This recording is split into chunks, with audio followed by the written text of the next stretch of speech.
Good morning. This is Yashaswini Jannalgadda. First of all, wish all our viewers a very happy Independence Day. Today we have Professor Nageshwar sir for this Independence Day special episode. Good morning, sir. Good morning.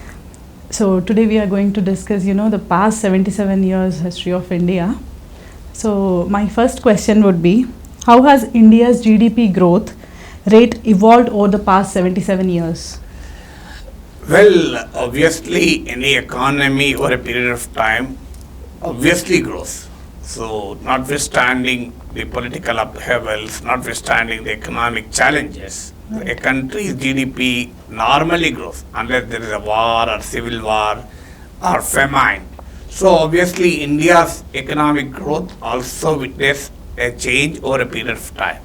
But if you look at the history of India's economy, for the first 3 decades, 50s, 60s and 70s were characterized by very slow rate of growth. This kind of rate of growth was called by economists as Hindu rate of growth. It's nothing to do with the Hindu religion. So nobody should think that it is disparaging towards a particular religion. So the economists called it Hindu rate of growth, which essentially referred to slow rate of growth of around 3%. So the 1980s for the first time saw a flip in the economic growth. There was around 5.5% growth rate in the 1980s decade. This was also the period when liberalization was trickling into India's economic policy. Many people think that the economic reforms began in 90s. It is true that the economic reforms began in 90s, but the foundation for the economic liberalization were laid in 80s in the form of liberalization in the electronic sector, etc. So in 1990s was the period of economic reforms began with the 1991 budget. So the 90s saw a modestly higher economic growth compared to 80s. It was essentially around 5.6% only. So the economic reforms did not result in a rapid expansion of the economy in the decade it was implemented. But in the subsequent decade, the GDP grew by around 8%. So there were challenges like the global financial crisis of 2008. So then the economy was growing till 2016.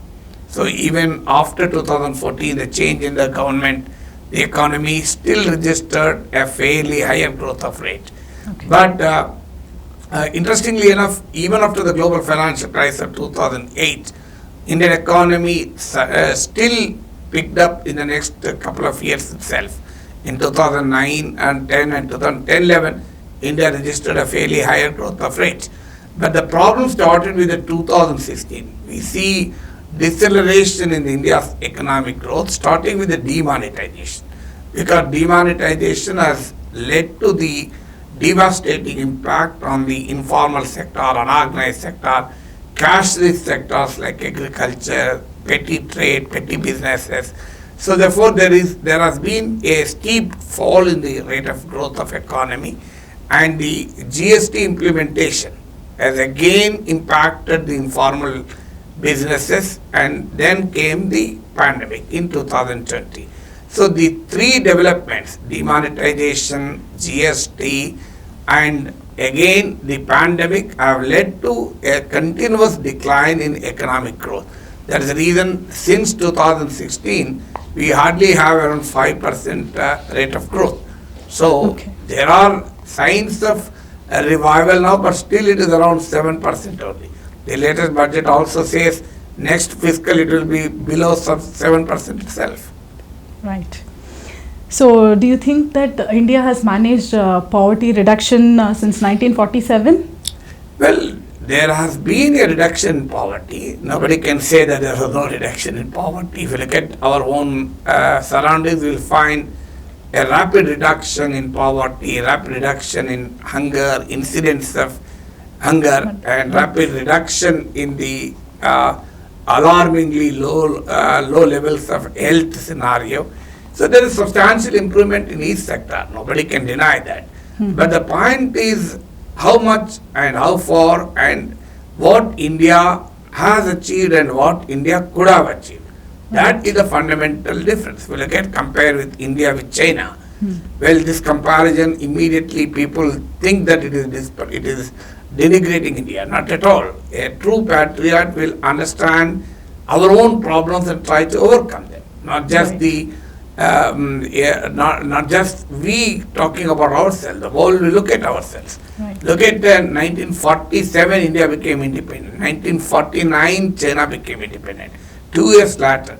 But China today is a global factor. We have seen during the pandemic, when the Chinese economy came to a grinding halt, the entire world economy started declining.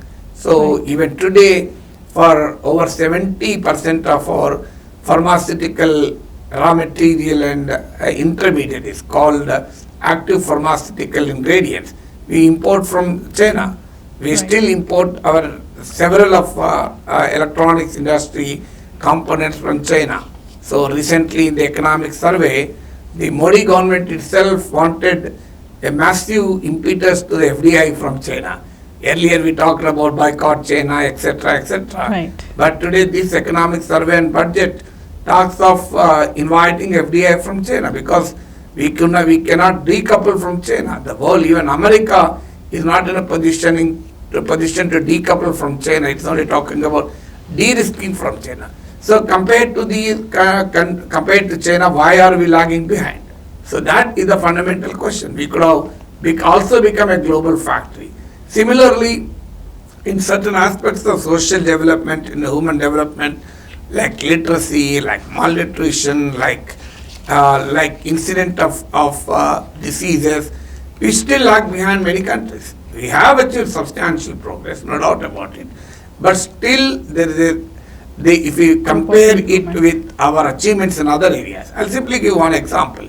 India is one among half a dozen countries that have shown unbelievable accomplishments in space, nuclear science, the information technology, etc. Right. But look at our score in Olympics. We did not even have a single gold medal.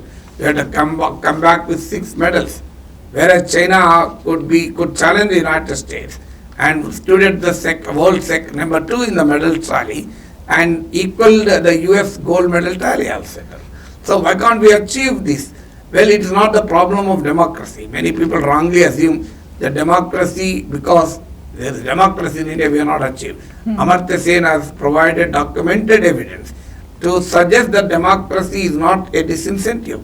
In fact, democracy is something which helps us to grow much faster. But there are significant lapses in the social sector, in improving the living conditions of the people, especially from the perspective of social and human development. So we should feel proud of our achievements. So India landed on the moon. India has launched its Mars mission. India is now the leader in information technology.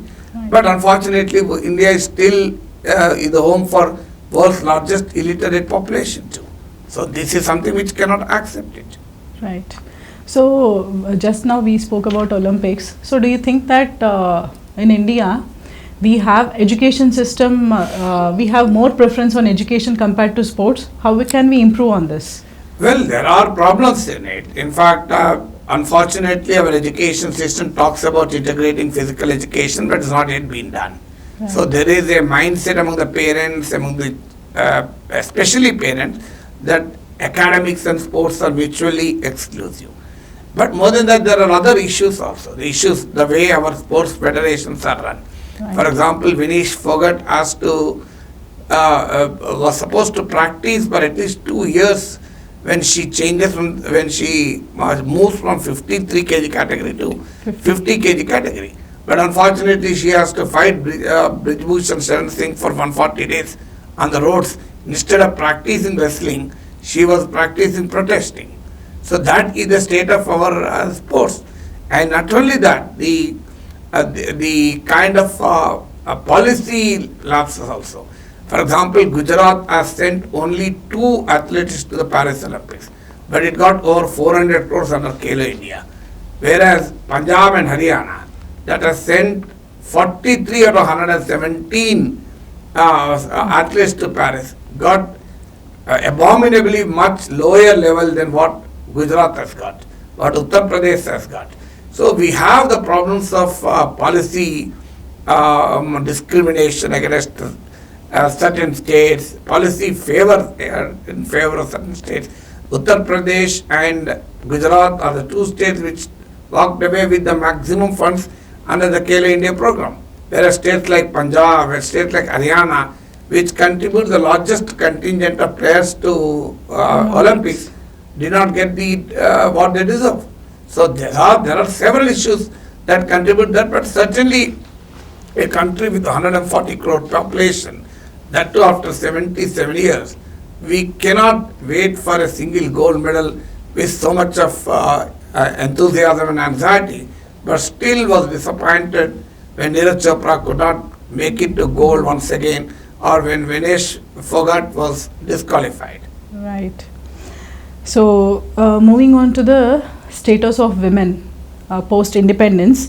So, how do you feel that the status of women has changed in terms of education, employment and political participation? Well, there is a substantial improvement on the status of women in all spheres. So, not just in one sphere. Let's not paint a very low picture of our country's achievements.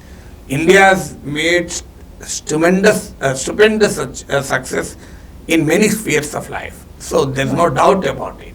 But even in the sphere of women's empowerment, there has been a significant expansion of women's education, the significant expansion of women coming into the employment space, but still there is low level of labor participation. Female labor participation is still very low. Still equal pay for equal work is a mirage. Still we have a reasonably very low representation of women in parliament. Right. So compared by any standards, though our political parties talk about reserving 1/3 to women, but we are far away from that kind of a situation, barring the parties like Trinamool Congress. We don't find any political party showing a reasonable commitment towards greater political participation of women. So there are serious lapses in it. There are atrocities on women committed. We have seen the recent RG Kar hospital tragedy. Right. So there is a mixed achievement. No country can ever fail in everything. But at the same time, no country can be oblivious to the failures and lapses also. So India has made, like any other area, we have also made significant achievement in empowering our women, but still the gender equality, gender parity is still a far cry in India. Right. So, moving to the economy again, sir, India has transitioned from being primarily agrarian economy to a more mixed economy with contributions from service sector and also industrial sector. So, do you think that agriculture still remains a crucial part of our economy? Well, agriculture still remains a crucial part, because the problem with our economic transition is we have leapfrogged from agriculture to the services sector without seriously emphasizing on the manufacturing sector. Still, compared to United States, compared to Germany, Thailand, South Korea, so compared to several countries, we are far behind China in terms of the manufacturing sector. Manufacturing alone has the potential to absorb the surplus workforce from agriculture. Because the problem, especially with the services sector, is it can only provide employment to the highly skilled, highly educated youth, especially those who have a reasonably very higher levels of skills. Right. So that is the character of the services sector, not only here, anywhere in the world. Right. So our 2/3 of our economy is still services sector. So the agriculture is hardly 14-15%. And the problem is even manufacturing, we have been talking about increasing the share of manufacturing, but still far less. So unless this is the first problem. So we do not have that kind of a balance between various sectors in the country. The second problem is the share of agriculture in the national income has been rapidly falling. Well, that is the characteristic of any modern economy. But the number of people who depend on agriculture for livelihood still remains fairly high. Around 46 to 49% of Indians still get the livelihood in agriculture. This is the reason why we have humongous rural-urban inequalities. The reason for very high degree of rural-urban inequalities is the fact that agriculture has a very low share in the national income, where in terms of employment, nearly half of the people still depend on agriculture for livelihood. So this is a clear mismatch. So we need to emphasize on the manufacturing sector. So government are talking about Make in India, production linked insurance, etc., etc. Right. But still we are far behind what we have targeted. So unless the manufacturing sector is revived in India, we cannot provide employment to our unskilled, semi-skilled workforce who are employed in agriculture. So we need to increase our non-farm jobs in a very big way. Yet another problem of Indian economy is the jobless growth. Economy is growing, but it is not providing quality jobs in adequate number. For example, even when we are growing at a rate of 7%, our employment doesn't grow at that level. Even it grows, it is growing in areas like construction, etc. This is not a durable quality employment. So we need to create a stable, durable, quality employment that provides higher incomes for the people. So unless we put money in the hands of the people by providing reasonably good jobs, Indian economy will not come out of this cycle where you grow for some period, then you decline, again you grow for some period, you decline. So we have to break this vicious circle and move into the virtuous circle. That can only happen when you provide reasonably good quality jobs to our Indian youth, because we enjoy the demographic dividend. We have a very large working age population. So if you can provide them health, education, skill, employment, nutrition, well, India can achieve really wonders with our workforce, with our human resources. We could actually conquer the world. Look at how India is dominating the Silicon Valley. Right. Today, India is leading the corporate America today. True. So that is possible because of our human resources. So if we can really provide good education, quality education, higher levels of skilling, nutrition, health, and we can really conquer the world. That's the level of potential, the hidden potential which needs to be unraveled in India. Right. So when we are talking about economy, what do you think about the Make in India initiative? Because it has helped us to transition to an exporter country.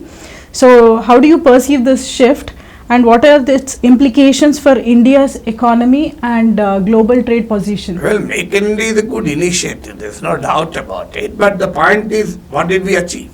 How much did the share of manufacturing in the national income expand? Still not much. The government economic survey itself gives the figures that. So we talked about Make in India, we talked about boycotting China, now we are talking about inviting FDI from China. Well, of course, the Chinese investors producing in India and exporting we are not talking about, because China has a firm hold in the supply chains. The problem is export are lagging today. So export do not depend on us only. Export depend on the global economy. Whenever India has achieved 8% growth, it is essentially because there is a significant export growth. But exports, we are not diversified. And even these incentives, what's happening is, for example, Apple has come to India. Right. What did Apple do? Apple did not produce the key components in India. Apple has imported the key components and assembled here and gave it a label called Make in India and avail the production linked insurance that the government is giving. So, in fact, it has been well documented by people like Raghuram Rajan to substantiate the point that the kind of value addition which Apple has made in India is not more than the concession which the government of India has given to it. So, this is not the Make in India. If the Apple produces the value chain in India, then that is a major advantage to us. Right. So we have an opportunity because the world is looking towards China plus strategy. They can't rely on China. They can't depend on China for a longer period of time. So that's the reason why world is moving into Vietnam, moving into other countries. India is a great opportunity with its democracy, with its large workforce, but somewhere something is lacking. Still, there's a lot of potential which we are unable to capitalize upon. Okay. So how has the India's democratic system has evolved since 1947, and how regional parties and the political movements influenced both national politics and the policies at center? Well, compared to the social and economic level and the political sphere, we have a reasonably good achievement with significant shortcomings. I am not telling that there are no shortcomings. There are, of course, shortcomings even in America. Right. So no country is perfect. So let's not undermine our achievements. At the same time, let's not be over-exaggerate our achievements. We should have a true assessment of our achievements and our failures so that we can chalk out a pathway for the future. So India, if you look at the countries in our neighborhood, Pakistan, Bangladesh, Maldives, Sri Lanka, Nepal, still struggling to be democratic. So, right. But Indian democracy has proved to be a very successful experiment. When India became independent, there were speculations by the Western political commentators that the Indian constitution will not function for a long time. But in fact, the average life expectancy of constitution in the world is around 17 years. But our constitution remained robust for nearly 8 decades. That itself is a great achievement. Right. So we have a multi-party political system, we have a periodic elections, we have peaceful transfer of power, military under civilian control, reasonably independent media, reasonably independent judiciary. So we have these strong constitutional offices, civil society. These are all good features of Indian democracy. But still the concern is there are attempts to encroach upon the constitutional bodies. There's an undermining of parliamentary institutions. There's a misuse of central agencies. The credibility and legitimacy of Election Commission of India is under question. The independence of Reserve Bank of India is being throttled upon. So these are all challenges. But at the same time, India has made a wonderful progress in ensuring that the democracy survives in our country. So we have seen many countries in Asia, Africa, Latin America sliding into dictatorship, sliding into anarchy, sliding into functional anarchy. But India did not happen. Right. So there are significant shortcomings, but a reasonably greater success in our political sphere. So similarly, in the economic sphere also, we are reasonably greater success. That's what I told you. We have nuclear reactors, we have our own satellites, we have our own rockets getting into the deeper space. We have made wonders in the information technology. Right. All that is a great achievement. There is no dispute about it. We have made remarkable progress in defense, like Tejas, like missiles, like missile. Right. These are not ordinary achievements. Even some of the European so-called developed nations cannot even dream of making such achievements. Right. But at the same time, we have rampant poverty, underdevelopment, very low levels of skills. Still, a large section of Indians do not have the reasonably employable skills. Nearly more than 50% of our graduates are unemployable now. They don't have employable skills. So these are all challenges. There are challenges. The journey is not, we cannot underestimate our progress, but at the same time we cannot be oblivious to our failures. Right. So continuing with the previous one, so what about the evolution of foreign policy and how India managed its relation with our neighboring countries like Pakistan, China, Bangladesh and all? Well, we had a neighborhood first foreign policy. But the problem is we have an historical baggage with many countries in our neighborhood. Right. So despite our best efforts, we could not really ensure a positive environment in the neighborhood. Still, anti-Indian forces are ruling in Pakistan, now have come to power in Bangladesh, are ruling in Maldives, even in Nepal, the anti-Indian sentiment is quite strong. So that's a matter of serious concern. And another matter of serious concern is the expanding Chinese footprint in our neighborhood. So China is our hostile neighbor. We have serious border disputes with China.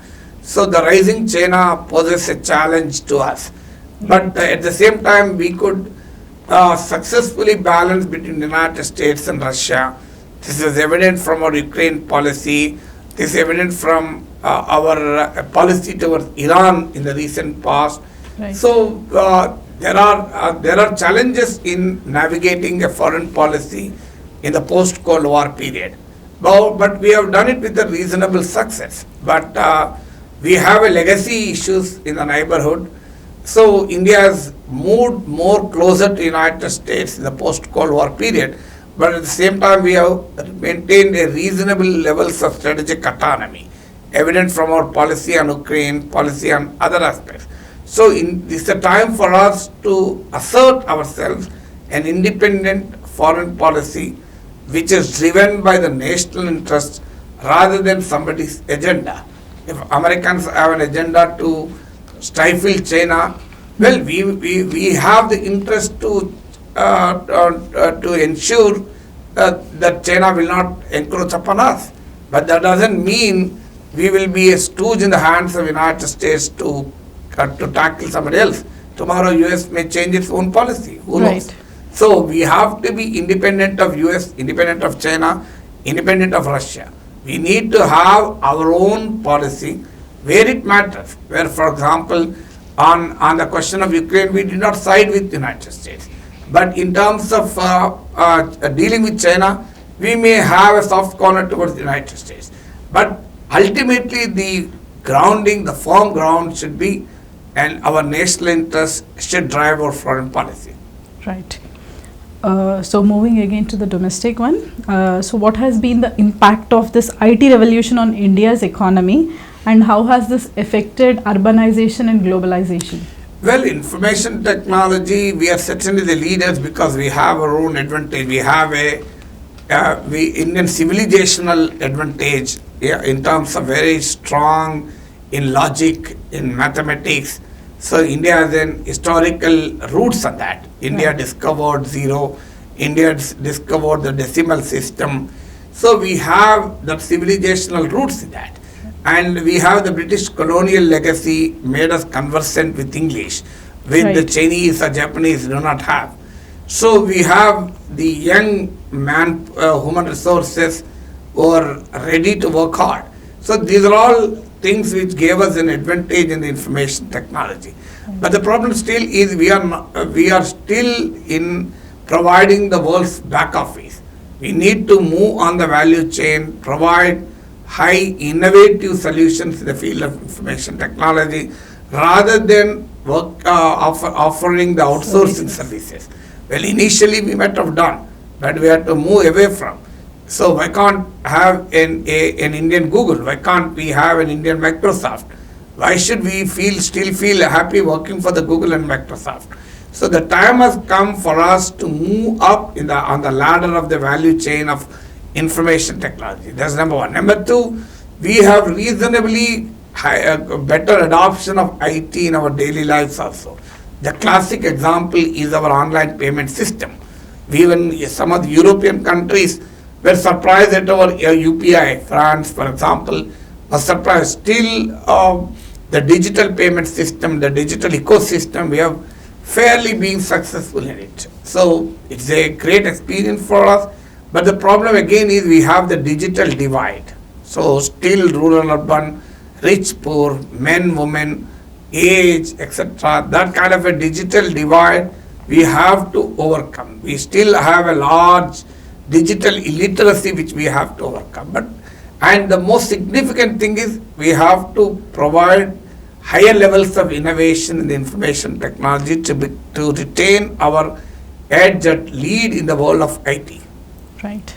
So, sir, do you think India has addressed the issues related to caste, religion and regionalism? Not at all. That's a major social fault lines. Unfortunately, the politics perpetuate it. The competitive democratic politics breed on caste and other parochial sentiments. So that's the reason Amartya Sen said the greatest achievement of India is the maintenance of democracy. The biggest failure is the persistence of social inequalities. So the persistence of social inequalities is a very serious challenge in our country.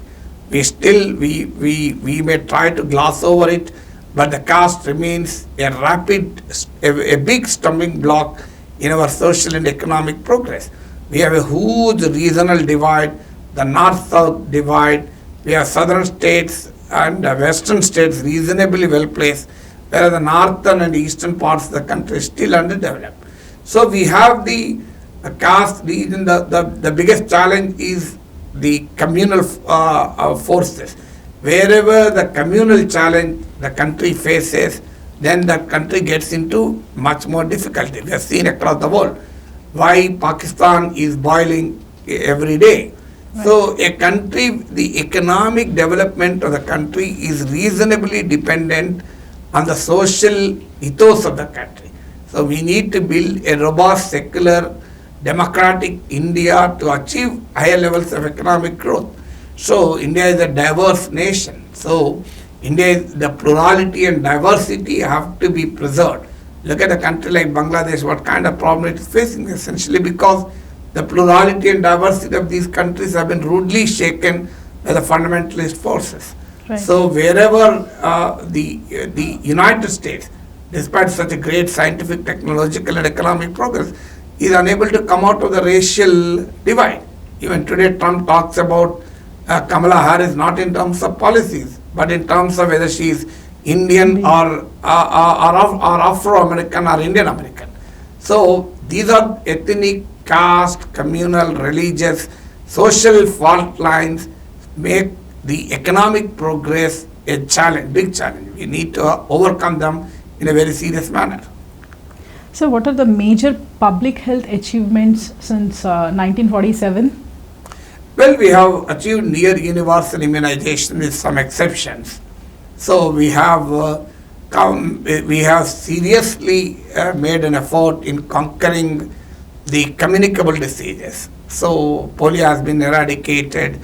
Many communicable diseases have been eradicated. So pandemic, COVID is an aberration. Well, the entire world has faced it. Right. But it's not that India alone faced it. True. So the problem is now the non-communicable diseases are expanding. So India is becoming the world's global capital of diabetes, cardiovascular diseases. Well, the tuberculosis is still resurfacing. But we have made a reasonable success in arresting the communicable diseases. But our biggest challenge is overcoming the lifestyle disorders. So the problem of non-communicable diseases like hypertension, diabetes, cardiovascular diseases, there's increased incidence of multiple forms of cancer. So the non-communicable disease increasing is a big challenge. Secondly, we still spend much less on public health. And over 75% of our health spending is from out of pocket. So there's a rampant commercialization of health sector. There's over medication. There's an unwanted medication. There's a problem of overuse of antibiotics. The huge private sector proving to be detrimental to the public interest in the health sector. No one will say that the private sector should not be there. But the kind of cost of health which has skyrocketed over a period of time is making the middle classes inaccessible to the health needs of the country. So we need to spend a lot on our health sector. Right. So what are the significant legal reforms that have shaped this modern India? Well, the rule of law is a very significant achievement. So we have seen how a huge procession could remove the Prime Minister of a country in Bangladesh. Right. Well, that cannot be imagined in our country. We see such processions every day. We had a farmer protest near the capital for more than a year. Nothing happened. So the institutions are not so vulnerable in our country. So we have a strong rule of law. That is a major thing. We should feel proud of it. Well, but the problem is we have a delayed justice, so we have a huge backlog of cases at all levels. So the right to speedy justice is still a casualty. Supreme Court in recent Manish Sisodia case talked about the right to speedy justice. So the justice has become too costly in our country. Right. There's a fear of going to courts also. There is a misuse of police powers. So even today, several archaic laws are implemented. Even Supreme Court has talked about the IT Act. So even after striking down a section of the IT Act, still police file cases under that. Supreme Court itself was surprised. So there is a corruption at every level of criminal justice system. So there is a politicization of criminal justice system. So there is a huge problem of drug menace happening. So, but still we are far better in some areas like the use of guns, the gun culture in the United States. We don't have that kind of a gun culture here. So there is a criminalization of politics. So there are challenges, but we have a robust institutional framework. We have a very strong constitutional morale ruling this country. Right. So, what are India's contributions to global climate change efforts? Well, India is a developing nation, so you cannot compare with United States or Europe, Right. because they have already produced enough carbon on the earth. Right. So we have to balance between our development and our environmental goals. So there is a move towards non-conventional sources of energy. There is a huge emphasis on the solar energy. But given the fact that, given the stage of India's economic transition, there is still very high relevance on fossil fuels. So there is a move towards electric mobility. But the fact that we are transitioning from a particular stage of economic development to the another stage, there is still heavy reliance on fossil fuels. There is still large-scale environmental degradation. The Wayanad tragedy shows how we could not balance between development and environment. Right. But the global warming, the richer nations should take a major blame for that. So we are in the process of balancing between our economic imperatives and environmental commitments. Okay. So, how do you look at Viksit Bharat by 2047 mission? Well, nothing wrong in having an ambition. No country will progress, no individual will progress without having targets. Right. So we need to achieve Vikasit Bharat, but Vikasit Bharat cannot accept the medieval ideas of caste, communal, ethnic passions, or hatred, hate mongering. So the Vikasit Bharat cannot accept the rampant illiteracy. Vikasit Bharat cannot accept low levels of skills. Vikasit Bharat cannot accept a doctor killed in our own hospital. True. So Vikasit Bharat cannot accept citizens beaten to death in police stations. Vikasit Bharat cannot accept atrocities on our Dalits. So Vikasit Bharat cannot allow attacks on inhuman attacks on women. So Vikasit Bharat is a wonderful goal, wonderful objective. So Vikasit Bharat cannot criminalize dissent. Vikasit Bharat cannot criminalize the political opposition. Vikasit Bharat cannot undermine independence of the institutions. So the Vikasit Bharat is a wonderful ambition. So it has to be backed up by robust action. Right. So, how has the Indian film industry has influenced the global culture? Well, I'm not good at films, but certainly the RRR achieving Oscar award has made Indian film industry proud. But we are one of the largest film producing nations in the world. So our entertainment and media and entertainment industry provides employment to the very large segment of the population. So that the recent past has seen film industry in Indian language is expanding. So it's no longer the Bollywood dictated, Bollywood dominated scenario. So the Telugu industry, film industry, Malayalam, Kannada, Tamil could become pan-India film industry today. Right. But still there is as recently Pawan Kalyan pointed out, well, he might have been referring to somebody else, I don't know that, but he was telling earlier those who protected forest were heroes. Right. Today, those who are robbing forest have become heroes. So this kind of a cultural change has occurred. So the film industry, well, may say that we are commercial, we need not have a social commitment, but media is a public institution. Right. You have to balance between public interest and what interests the public. The unfortunate part of the film industry is, well, it may be doing good in the world in box office collections. We have mega budget films coming, but the films in terms of their impact on touching the lives of the people, films that effect a social change, the films that create a cultural change in the country, films that make a reasonably good society in which we are living in. So that is something which Indian film industry is lacking. So, sir, do you have any message to our viewers on this Independence Day for a common man to work towards betterment of the society and nation? Well, the betterment of the society and the nation, it has to be addressed at the two levels, at the policy level and at the individual level.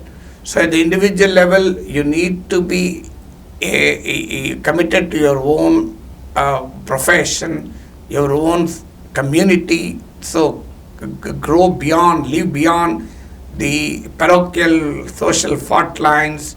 So the real commitment to the nation is in terms of upholding the constitutional values, upholding our civilizational ethos. So building a democratic, secular, progressive, modern-looking India should be our commitment. So we need to question the system, we need to continuously evaluate ourselves in the name of patriotism, in the name of adherence to the glorification of our country. We should not be oblivious to our failures. So the true patriotism is having a balanced assessment of what we are and what we could be. Balanced assessment of where we have achieved and where we have not, so that we can rebuild our country, we can rededicate ourselves to building a great nation. We are proud of what India has achieved.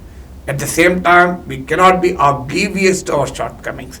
So this is a journey. So we always, at a point of journey, we should look forward by feeling proud of our achievements, but conscious of our failures. Thank you so much for your time, sir. Thank you. Thank you, Yashaswini.